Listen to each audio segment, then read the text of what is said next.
Wala pa, binundot ko. Talian mo yung buntot para isang anuhan lang.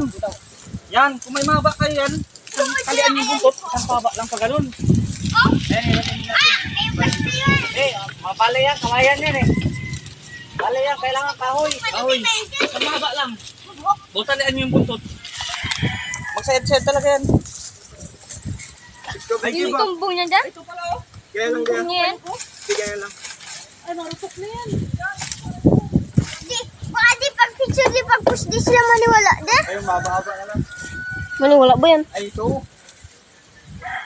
Tapos picture mo kaya mo na, ano kaya nanay doon, i-post mo. Dito na lang oh. Yan yung mahaba. Ha? Sayang, baka maligtik.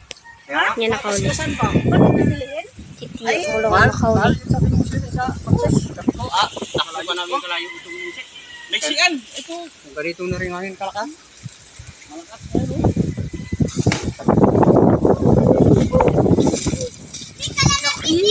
Yung mahaba dyan ba? Yung mahaba dyan.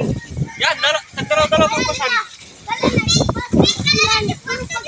Isang daan. Sobra. Tangina, yan ay yung mga higop ng tao. Pugtong. Hindi mo sa likod ako. Tao mo sa talaga ito. Kumabangat. Ayan, mga ganyan sila. Buti hindi nakapasok sa butas, ano? Sa bahay niya. Oh, yan. Pasok ko.